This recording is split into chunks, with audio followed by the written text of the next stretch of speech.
20 de minute de matematică dăunează grav neștiinței. Vom rezolva subiectul unui roman de la examenul de bacalaureat, sesiunea specială din 2019, matematică tehnică. Arătați că 1 minus 1 pe 3 plus 1 pe 4 împărțit la 1 minus 1 supra 12 egal cu 1. Calculăm separat fiecare paranteză. 1 minus 1 pe 3 plus 1 pe 4. Adunări și scăderi, numitorul comun, 3 ori 4, 12. Și atunci, la 1 amplificăm cu 12, la a doua fracție cu 4, la ultima fracție cu 3. Și obținem 12 supra 12 minus 4 supra 12 plus 3 supra 12. Egal, numitorul comun 12, iar la numărător 12 minus 4 plus 3. 12 minus 4, 8 plus 3, 11 supra 12. Luăm a doua paranteză. 1 minus 1 supra 12. Amplificăm cu 12, numitorul comun și atunci 12 supra 12 minus 1 supra 12. Adică 11 supra 12. 12 minus 1, 11 supra 12. Acum copiem cerința problemei. Ambele paranteze. 1 minus 1 pe 3 plus 1 pe 4 împărțit la 1 minus 1 supra 12 egal. Prima paranteză 11 supra 12 împărțit, a doua paranteză este tot 11 supra 12. Când împărțim un număr la el însuși, rezultatul evident este 1. Exercițiul 2. Se consideră funcția f definit pe R cu valoare în R, f de x egal x la a doua plus 4. Arătați că f de minus 2 plus f de 2 egal 4f de 0. Vom calcula valorile funcției în minus 2, în 2 și în 0, adică f de minus 2. Valoarea funcției în punctul x egal cu minus 2, adică în formula x la a doua plus 4 vom înlocui x-ul cu minus 2 și obținem minus 2 la a doua plus 4. Minus 2 la a doua, 4, minusul la puterea a doua dispare, plus 4, egal 8. Separat f de 2. Asta înseamnă că înlocuim acum x-ul cu 2. 2 la a doua plus 4. 4 plus 4, 8. F de 0. Înlocuim x-ul cu 0. 0 la a doua plus 4. Evident, 4. Acum vom calcula separat membrul stâng, f de minus 2 plus f de 2 și separat membrul drept, 4f de 0. Începem cu membrul stâng, f de minus 2 plus f de 2 egal 8 plus 8, 16. Membrul drept, 4 ori f de 0, adică 4 ori 4, adică 16. Am obținut cantități egale. Înseamnă că putem scrie concluzia problemei. F de minus 2 plus f de 2 este egal într-adevăr cu 4 ori f de 0. Exercițiul 3. Rezolvați în mulțimea numerelor reale ecuația. Logaritmul în baza 8 din x pătrat minus 27 egal logaritmul în baza 8 din x minus 3 totul la pătrat. Vom impune întâi condiții de existență pentru fiecare logaritm, și anume x pătrat minus 27 trebuie să fie strict pozitivă. În ecuație de gradul 2 ar trebui făcut tabelul de semn. În schimb, cu x-ul final, după ce vom rezolva ecuația, vom face înlocuirea, verificarea acestei condiții de existență. A doua condiție de existență este x minus 3 totul la pătrat mai mare ca 0. Știm că orice număr la pătrat este mai mare sau egal ca 0. Deci x minus 3 la pătrat ar putea da egal cu 0. Pentru x egal cu 3. Pentru că ar fi 3 minus 3, 0 la pătrat, adică 0. Și atunci, ca să fiu sigur că x minus 3 la pătrat este mai mare ca 0, ar trebui ca x să nu fie 3, deci să fie diferit de 3. Copiem ecuația. Logaritmul baza 8 din x pătrat minus 27 egal logaritmul baza 8 din x minus 3 totul la pătrat. Avem în ambii membri logaritmul în baza 8 care se poate reduce și obținem x pătrat minus 27 egal x minus 3 totul la pătrat. Adică x pătrat minus 27 egal. Formulă de calcul. X minus 3 totul la pătrat. Primul termen la pătrat, adică x la pătrat. Minus 2 ori primul termen x ori al doilea termen 3. 2 ori primul ori al doilea termen. Plus al doilea termen, adică 3 la pătrat. Obținem x pătrat minus 27 egal x pătrat minus 6x plus 9. Evident, x pătrat și cu x pătrat se poate reduce din cei doi membri și rămâne minus 27 egal minus 6x plus 9. Ecuație de gradul 1.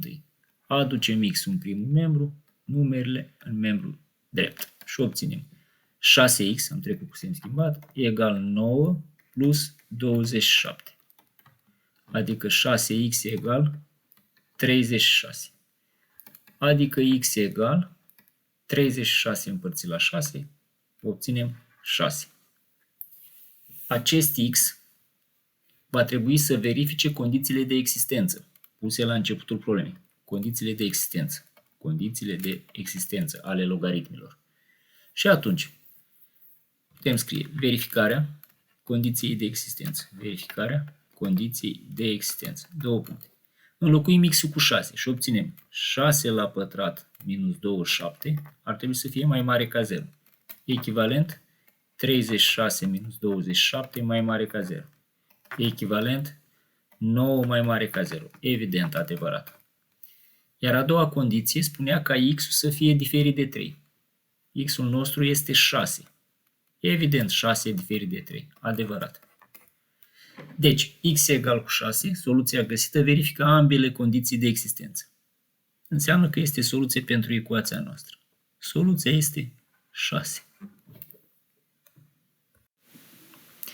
Exercițiul 4. Calculați probabilitatea ca, alegând un număr din mulțime m egal 10, 11, 12, puncte până la 19, acesta să fie număr par.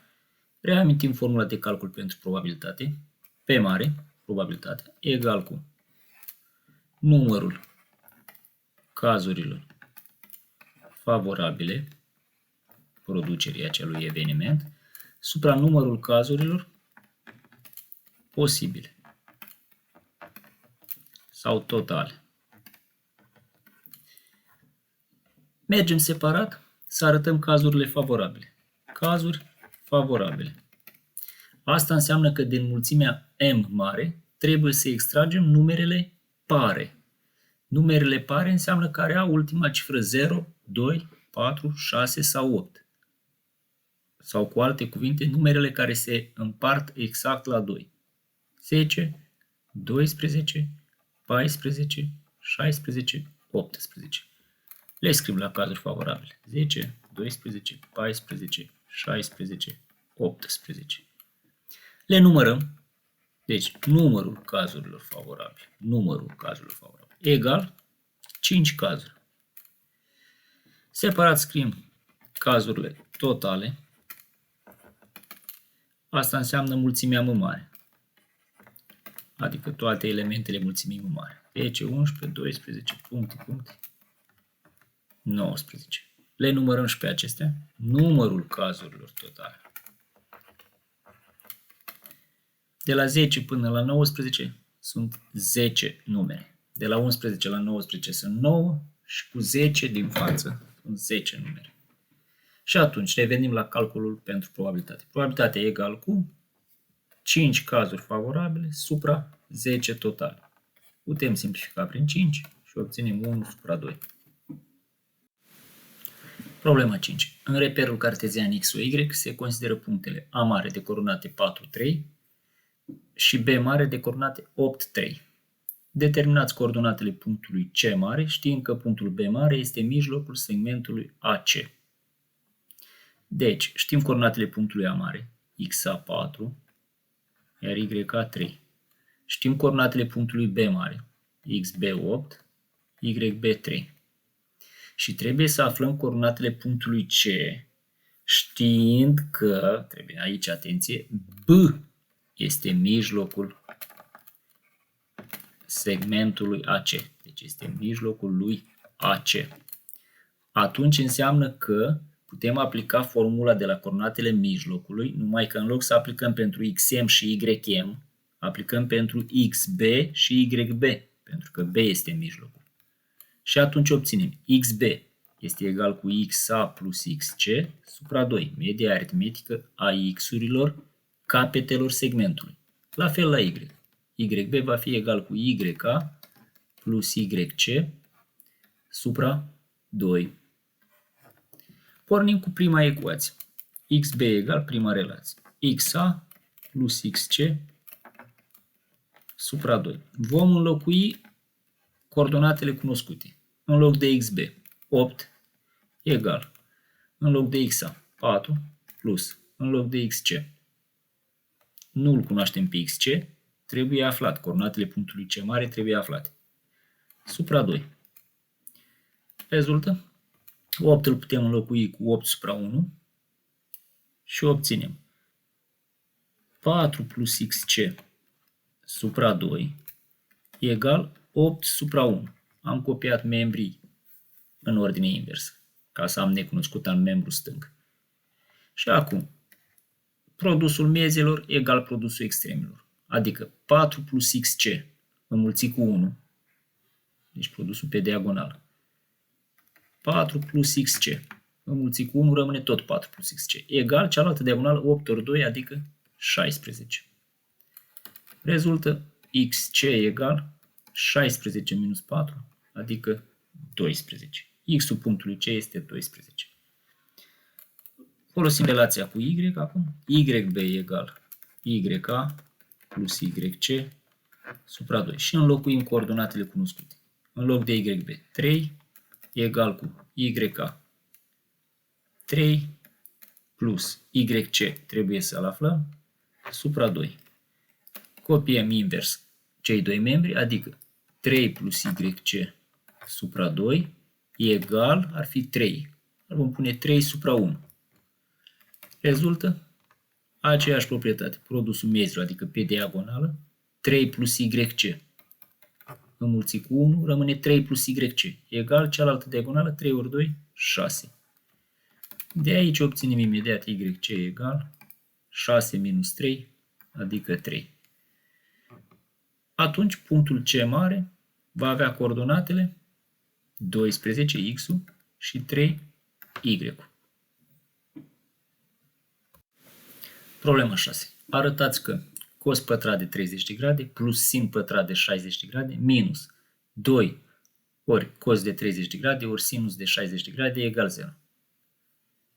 Prima metodă ar fi prin calcul direct, și anume se înlocuiește cosinus de 30 de grade cu, din tabelul de funcții trigonometrice, radical din 3 supra 2.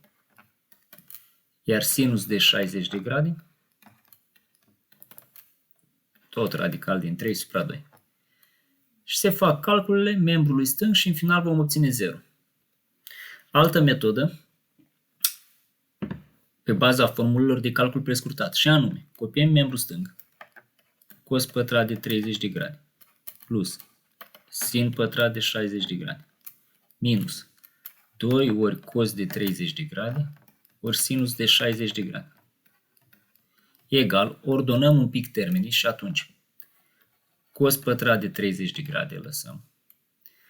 Aducem minus 2 ori cos 30 ori sin 60 la mijloc și obținem minus 2 ori cos 30 de grade ori sinus 60 de grade plus ultimul termen sin pătrat de 60 de grade. Și aici trebuie să observăm că avem o formulă de tipul a pătrat, un număr la pătrat, minus 2 ori a ori b plus b pătrat. Și această formulă provine din a minus b totul la pătrat, pătratul lui a minus b. Asta înseamnă că, revenind la exercițiul nostru, voi obține cos de 30 de grade minus sinus de 60 de grade, totul la pătrat. Abia aici voi înlocui. În loc de cos 30 de grade, radical din 3 supra 2, minus sin de 60 de grade este tot radical din 3 supra 2, totul la pătrat. În paranteză obțin 0 la pătrat. 0 la pătrat egal 0.